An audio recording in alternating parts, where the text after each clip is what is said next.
முருகப்பெருமானுக்கு விசேஷ பூஜை நடக்க இருக்கின்றது.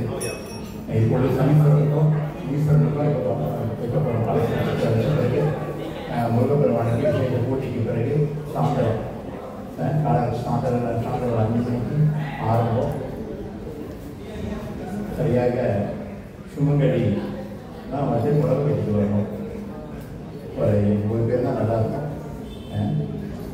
வந்தீங்கன்னா உட்காந்து திருவடத்தை பூஜை பண்ணி தீபஸ்தாபனம் சுவாமி முருகப்பெருமான் மூலஸ்தானம் போகிறதுக்கு மண்ணிக்கு தீபத்தை போய் வைப்பாங்க. தீபம் தான் ரொம்ப முக்கியம். சுவாமி ஒளிமயமாக இருக்கார். அப்படிதான் ஜோதி ரூபமாக இருக்கார். கடவுளுக்கு நம்ம தான் உருவம் கொடுத்து கும்பிடுறோம். அதனால் முதல் சுவாமி ஜோதியாகவே இருக்கார். அதனால தான் மூலஸ்தானம் வந்து தீபஸ்தாபனம் தீபம் போய் வச்ச பிறகு சுவாமி அப்புறம் ஏந்திரம். அப்புறம் வந்து சுவாமி வந்து திரும்ப போய் அமர்வார். அதனால் முதல் தீபஸ்தானம் நடக்கும். சுமங்கலிகள்லாம் புடவை பெற்று வந்து சாயந்தரம் தீபத்துக்கு பூஜை பண்ணி ஆலயத்தை வர வந்து சுவாமி கும்பிட்டு தீபஸ்தானம் தான் முதல் நடக்கிறோம். சாயங்காலத்துக்கு எல்லாரும் வந்து கிளம்புற வரையும் வந்துருக்கு. முடிஞ்சவரைக்கும் புடவை பெற்றுவாங்க. ரொம்ப சந்தோஷமாக இருக்கும். தீபம் கொஞ்சம் குச்சி வர போட்டு வந்துடுறீங்க. சரி என்ன பண்ணாங்க எல்லாரும் வந்து பூஜை பூஜை பண்ணி கொண்டு போய் தீபஸ்தானம் பண்ண பிறகு ஏந்திர ஸ்தாபனம் அப்புறம் தீபஸ்தானம் 3 நடக்கிற ஸ்தாபனம். நவரத்தன கல் காசு பவுனு வைரம் வைகூரியம் பவனம் இது வச்சாலும் சரி சாயந்தரம் 6 நிர்வாசர் சிவலிங்கம் பாலா அவர்களை சந்திச்சிங்கன்னா அவர் 2 பேர் இருக்கிறாங்க. பாலாவானா யார் பாலா கூப்பிட்றாங்கன்னு பார்த்தேன். அது அவர் தான் பாலாவாக இருக்காருங்க. அந்த தண்டாயுத பாலன் முருகன் இருக்காருங்க. அதனால் அவர்கிட்ட அந்த நவரத்தன கல் அப்புறம் பஞ்சலோகம் வெள்ளி செம்பு அப்படி சொன்னா இல்லையா அந்த பஞ்சலோகம் அவர்கிட்ட இருக்கு. வாங்கி அவங்க பிரார்த்தனைக்கு அந்த உள்ளுக்கு நவரத்னங்கள்லாம் வச்சு பஞ்சகாவி அதில் பொருளாக வைத்து பவுனு சிலிங்கி யாரும் எதுவுமே முடியல எங்கேயோ வைக்க முடியல காசுன்னு கவலையே படலாம். ஒரு 5 பைசா வச்சாலே போதும். எந்த ஒரு முருகப்பெருமானை உங்ககிட்ட இருந்து காசு பணம் எதுவுமே கேட்கறது. உங்கள் நேரம் தான். நீங்கள் வந்து முருகனுக்கு நேரத்தை செலவு செய்து பிரார்த்தனை பண்ணுறதுனா அவருக்கு முக்கியமான உள்ளது. அங்கே இங்கே வந்து ஆகமத்தை தவிர வேதத்தை தாண்டி பக்தி தான் முக்கியம். பக்தியும் சித்தையும் அது 2 இருந்தாலே முருகன் அவர் கடைசிடணும். அதனால் முருகப்பெருமான் இப்போ நிறைஞ்சிக்கிட்டு அந்த இடத்துல ஆற்றல் இருக்கிறார். நிச்சயமாக அனைவருக்கும் அன்பாளி அந்த கோயில் மேலே மேலே கடைசி வரணும். கும்பாபிஷேகம் பண்ணி வச்சாலே மறுபடியும் குழந்தை கருத்து வைக்கிற மாதிரி கும்பாபிஷேகம் ஒரு குழந்தை பிறந்து வரணும். கும்பாபிஷேகம் கைத்தறியணும். அதை ரொம்ப சக்தியாக பக்தியாக பண்ணக்கூடியது. ஏதோ தான் பண்ணக்கூடிய விஷயம் இல்லது.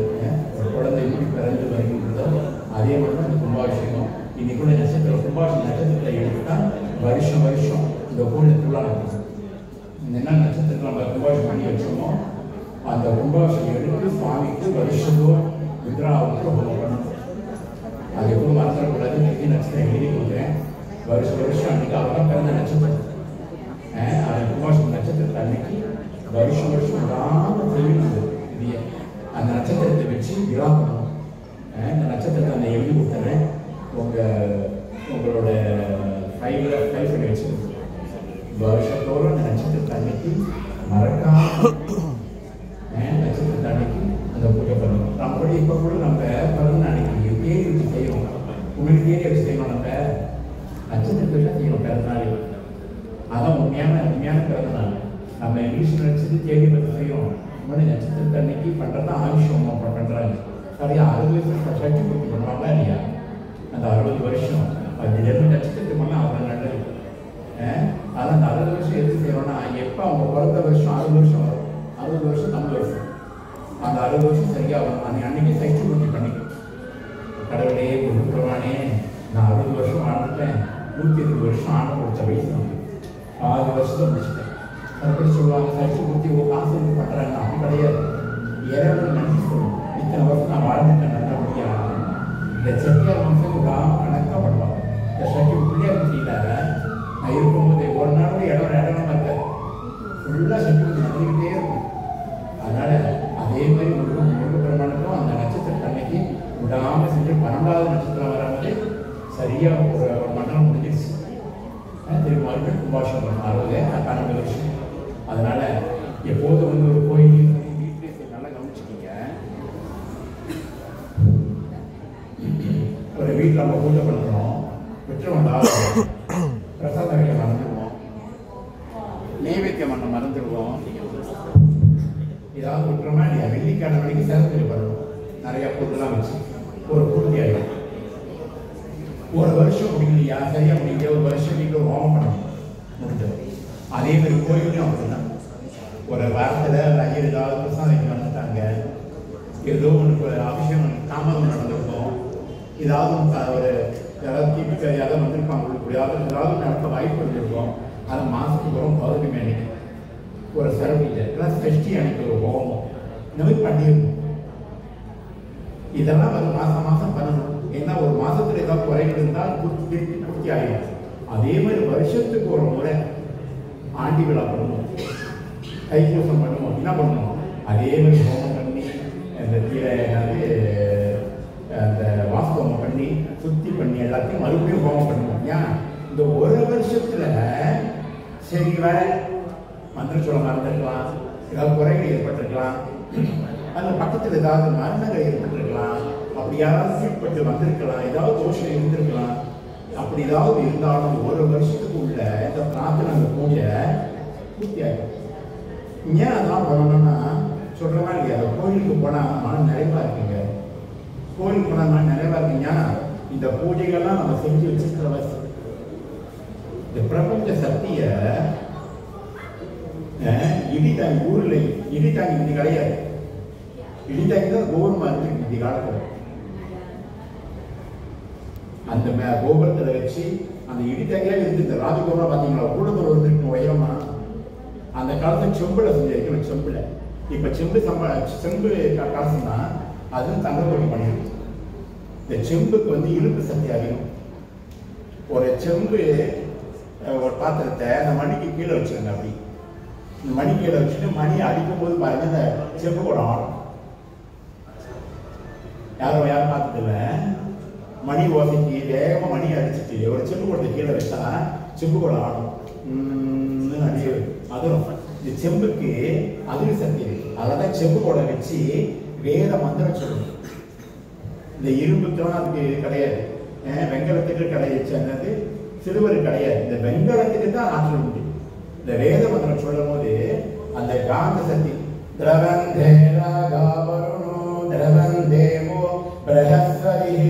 மூச்சு மாதிரியே இருக்கும். வேதம் யார் எது? வேதம்னா என்னது? சிவனோட மூச்சு. அதுதான் வேதம் சொல்வது அப்படி மூச்சு மாதிரியே இருக்கும். வேதம் மூச்சு மாதிரியே இருக்கும். திரவன் தேரா தாவருணோ திரவன் தேவோ பிரஹஸ்பதி திரவன் இந்திர அக்னிஷ ராஷ்டிரம் தாரயதா திரவோ. ஓம் அப்படியே வேதம் காத்து மூச்சு மாதிரியே இருக்கும். இந்த வேதம் எங்கே வந்துச்சு? சிவ மூச்சே வந்துச்சு. அதனால அந்த மூச்சானது காத்தானது இந்த வெங்கல சக்தியில இரும்பு சக்தி உள்ளுக்கு வந்து உடம்பு இந்த காசு தண்ணி ஊத்துறமா இல்லையா? ரத்தம் அந்த நூறு சுத்தமா இல்லையா? உடம்புல நறுக்கு அந்த தாமரை இது வைக்கிறோமா? இலை பஞ்சகோஷ கண்ணு மூட்டு வாங்கி காது தேங்காய் வைக்கிறோமா இல்லையா? தேங்காய் 3 கட்டு இருக்கு.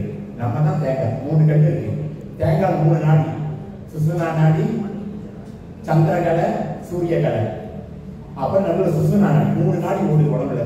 சூரிய கலை, சந்திரகலை, நடுவில் ஒரு நரம்பு ஓடுது. தேங்காய் எத்தனை நரம்பு ஓடுது? பார்த்ததே இல்லையா? தேங்காய் 3 நரம்பு இருக்கும். அந்த 3 நரம்பு வந்து நம்ம உடம்பு தான். அதனால மேலே வைக்கிறோமா இல்லையா? அது முகம். அதை ஒரு ரூபம் கொடுக்குறோம் சாமிக்கு. அது உருவமா இருக்காரு. அது ரூபமா தெரியுது. அந்த ரூபம் வந்துட்டு அந்த கலசம் அதுல சுவாமி ஆவணம் பண்ணி ரூபம் கொடுக்குறோம். கண்ணு மூக்க முருகப்பெருமான ரூபம் கொடுத்து அபிஷேகம் பண்றோம். தண்ணியை கொண்டு போய் தண்ணியில இரும்பு சக்தி இருக்கு.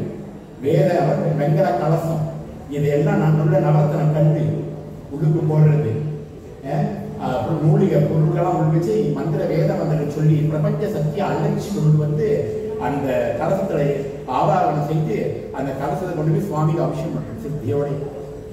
அதனால அந்த வெங்கலத்து கலசத்தை வானத்து மேல உயரமான வெங்கலத்தை வச்சு அதை நேரம் திருவுருவம் உள்ளுக்கு. கீழே வெங்கலம் இருக்கும். ஏந்திரம் வைக்கிறோமா இல்லையா, அதுவும் வெங்கலம். மேலையும் வெங்கலம். வேத மந்திரம் படிக்கிறோம்.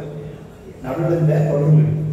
ஐயர் என்ன பண்ணுவாரு, உள்ளுக்கு மந்திர சக்தி நிறைஞ்சிருக்கு, தீபம் காட்டுவாரு, அப்படியே வெளியே கொண்டு வாரு. யாருக்கு, நம்மளுக்கு கொண்டு வர. என்ன பண்ணணும், அப்படியே அள்ளி பூசிக்கணும். அந்த அக்னி சாம்பிராணி கொண்டு வரல ஐயரு தீபத்தை. சில பேரை பார்க்கிறேன், சில பேர் பார்க்கிறேன் என்ன பண்ணணும், அதை அப்படியே அள்ளி அப்படியே எடுத்துக்கணும் உடம்புல. அப்படியே எடுத்து தொட்டு வச்சுக்கலாம். ஏன், இந்த பிரபஞ்ச சக்தி வேத மந்திரங்கள் மூலஸ்தானம் உள்ள இருக்கு, அடைச்சிருக்கு பாருங்க. அப்படியே அப்படியே சக்தி உள்ளுக்கு வேத மந்திரம்லாம் அப்படியே தாங்கிய சக்தியே சூடம் காட்டி தீபத்தை அப்படியே கொண்டு வராது வெளியே. அப்படியே தீபத்தை கொண்டு வரணும். என்ன பண்ணணும், அப்படியே கொண்டு வச்சுக்கணும். அப்படியே மனப்பூர்ணமா. சும்மா ஏதோ தானே வச்சுருந்த பார்க்குறவங்க பேரை ஏதோ எங்கேயோ பார்த்துக்கிட்டு அப்படி இல்லை. அப்படியே இறை சக்தி இறைவனே நிற்கிறார் கண்ண முடிக்கும். அப்படி எப்படி இருக்கணும், அப்படியே அண்டி சித்தையா. இதெல்லாம் சில பேர் இப்படியே செய்கிற வழக்கம். அப்படியே எடுத்து வச்சுக்கணும். 3 முறை கோயில் சுத்தம். நம்ம ஏன் 3 முறை சுற்றுறோம், எல்லாம் 3 முறை செய்வோம். யாருக்கு, 1 நமக்கு, 1 2வது யாருக்கு சுற்றுறோம், நம்ம குடும்பத்துக்கு, 3வது உலக மக்கள் எல்லாருக்குமே. இந்த மாதிரி பிரார்த்தனை செய்து இறைவர்கள் பெறணும். இப்போ நாளை சரியாக 5 மணிக்கு ஆரம்பம். எல்லாரும் பூஜையில் கலந்து கொள்ளுங்க. இன்னும் நிறைய பேசலாம். நம்ம அந்த தீபத்துக்கு 7 அஞ்சு இருக்கு. நான் 4 திரி இருக்கக்கூடாதா, 3 திரி வச்சுக்கூடாதா, ஏன் 5 தான் இருக்காது அப்படின்னு 4 சாம்பல் தீபத்தை ஏற்றி அந்த பூஜைக்கு அர்த்தத்தை நான் சொல்கிறேன். எல்லாரும் பூஜையில் கலந்துக்குவோம். மேலே நிறைய விஷயம் நம்ம தெரிஞ்சுக்கணும். கோயிலுக்கு வந்து வழிபடுறது பெருசு இல்லை, இப்படி வரணும் இருக்கு. நம்ம வேடி கட்டு வரணுமா இல்லையா, இதெல்லாம் சொல்ல போட்டு வரீங்க, அந்த புத்தகம் சொல்லலை, ஆனால் தெரிஞ்சுக்கணும். இந்த புடவை கட்டு வரணும், வேடி கட்டு வரணும்யா சரிங்க பாருங்க. யாரோ தெரிஞ்சா இந்த புடவைக்கும் வேடிக்கும் தையல் கிடையாது, தையல் கிடையாது, வெட்டி கிடையாது. அப்படி நீட்டமாக இருக்கும். பார்த்தீங்களா, புடவைக்கு தையல் கிடையாது. பார்த்தீங்களா, நீட்டமாக இருக்கும். 2 வேட்டியும் சரி புடவையும் சரி என்ன செய்யணும், இப்படி நீட்டமாக இருக்கும். அது போட்டது தான் ரொம்ப விசேஷம். இதெல்லாம் பட்டு எதாவது பரவாயில்ல தெரிஞ்சுக்கணும். இந்த கோயிலை வளம் வரும்போது இது ஒரு ஜெனரேட்டர் டைனமோ, பெரிய டைனமோ இருக்குங்க. சுத்தினா கரண்ட் வரும். அதே மாதிரி நம்ம ஆலயத்தில் வளம் வரும்போது நமக்குள்ளேயே ரொம்ப சக்தி உருவாகும். ஆனால் தான் நிறைய கர்ப்பிணி கோயிலை சுற்றி வரக்கூடாது. தெரியுமில்ல, மாசமாக இருந்தால் கோயிலை சுற்றி வரக்கூடாது. பூர்ண கர்ப்பிணியானவங்க கோயிலை வளம் வரக்கூடாது. ஏன்னா அந்த இறை அவரோட மேலே பாங்க அப்படி பதிரும், பாங்க அப்படி கதிர்கள். அதனால் இந்த கோயில் வளம் வரும்போது நமக்கு கதிர்கள் இந்த துணி மேலே இருக்கிற துணி அதை வெட்டி இருக்கக்கூடாது. இறைசக்தி நிறைய வளர்ப்பாங்க. ஜீவிக்கு 1000 வெட்டு, 1000 தையல், அதை வந்து ரொம்ப பிரிச்சுக்கிறோம். நம்மளையே பிரிச்சு போட்டுக்கிறோம்.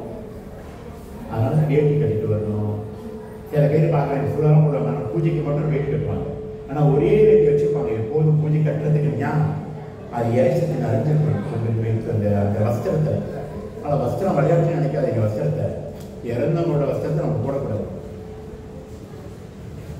இமாலய மலையில் அங்கே போயிட்டு வரவங்க நம்ம மேலே வேர்வை பட்ட துணி அங்கே போட்டு வந்துடுவாங்க. துணி ஞான் சொல்லுங்க, ஆத்மா எங்கே பிரிஞ்சாலும் அந்த ஆத்மா அங்கே போயிடும். அதனால தான் இன்னமும் இறந்தம் படுத்த பண்ணுக்கு பழைய அவங்க பாய்ச்ச துணி வைப்போம். வைக்கிறோம்ல இல்லையா, பழைய துணி வச்சிருந்து வைப்போம். அந்த ஆத்மாவுக்கு அந்த துணிக்கும் ஒரு ஈர்ப்பு சக்தி இருக்கின்றது.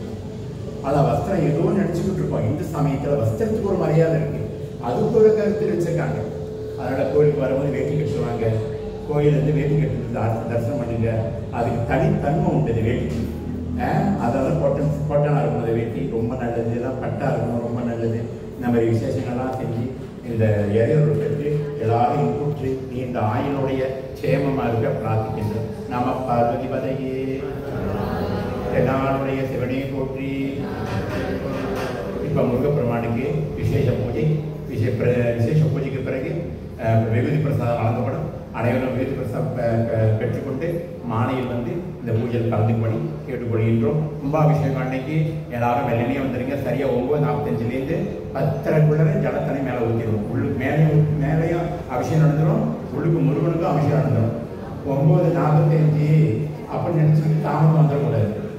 10 மணிக்கு மேலே கிடையாது. அதுக்குள்ளேயே மேலேயும் தண்ணியை ஊற்றிடணும், கீழே தண்ணி ஊற்றிடணும். ஏன் டைம் பார்க்குறோம் முக்கியமாக?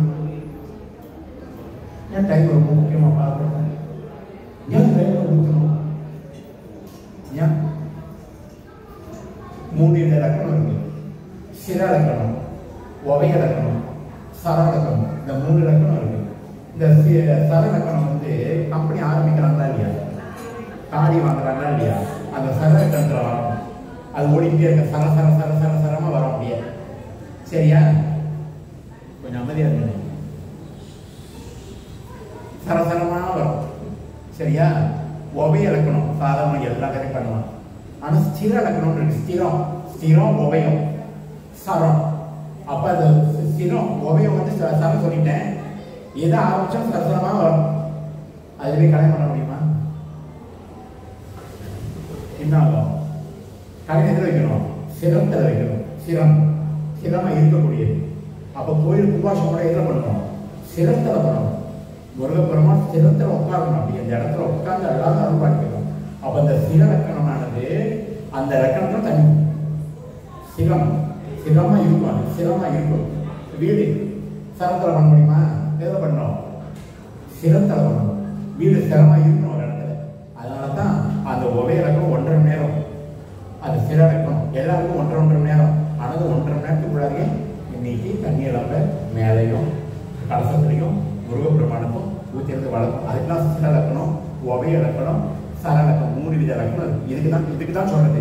ஏன் டைம் பார்க்குறான் டைம் சொல்லணுமா? இதுக்கு தான். அதனால இந்த வேலையில் அனைவரும் கடந்து சர்டிஃபிகேட் முடிக்க போடணும். இதெல்லாம் நம்ம தெரிஞ்சுக்கணும். 40 நாள் மன்றாஷ் பண்ணணுமா இல்லையா? எதுக்கு 40 பண்ணுறோம்? ஏன் பண்ணுறோம் 40 நாள்? அது கூட கற்றுக்க நம்ம சாயந்தரம் பார்க்கலாம். மணியாட்சி பூஜைக்கு சாயந்தர கடையில் பார்த்து வெற்றி வேறு அங்கே முருகன் பூஜைக்கு